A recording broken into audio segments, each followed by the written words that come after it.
kama nilivyokuambia, mimi ninachokuomba, naomba tu huyu umsamehe. Najua kwa muda huu ukimpa nafasi nyingine atamaliza swala lako kabisa. Yani mimi hapa nitavaa hiyo dhamana, mimi kama asipokamilisha basi mimi nitavaa. Dhamana ya nini? Wewe anakuaje? Umeona, mimi nitavaa safi. Jose, vipi?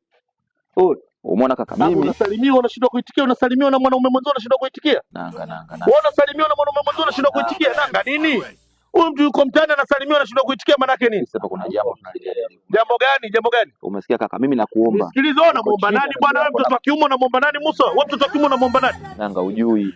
Hata kama nijue nisijue, hapa mtaani Tanzania nchi ya haki, kila mtu ana uhuru wa kuongea. Wewe vipi bwana? Wewe unamuomba nani? Unamuomba nani? Kaka naomba mimi. Unaomba nini hapo mtoto wa kiume? Sikiliza, hata kujilegeza kwanza, mwachie mkono. Ngoja kwanza mwachie mkono. Shida nini? Mimi ndo najua. Shida nini? Watu wanakaa wanaelewana bwana wewe. Kamkosea. Yaani huyu kamkosea. Mimi nisikilize, anayekosewa Mungu na bado anasamehe wewe. Wewe vipi nchi yake bwana wewe? Kila mtu ana uwezo wa kufanya chochote, kuongea chochote. Wewe unajua wewe ni fundi. Ndio naelewa. Vitu vya yatengeneza. Sasa kwani makosa si kibinadamu? Hajakamilisha leo. Sawa, ndio labda ubizi wa kazi, sio wanaume lazima muelewane bwana. Mleta pigo gani hizo? Nini? Huyu jamaa wa serikali mwanajeshi. Ndio maana kaja kumkamata mtume wake hapa kimya. Jose. Mimi ndo naomba ili kwa sababu sinamjua, najuana naye. Jose, katika vitu vya kufanya usicheze na serikali. Jose, usicheze kabisa na wanajeshi. Nakwambia ukweli Jose, usicheze na wanajeshi. Watu wametulia, wanailinda nchi.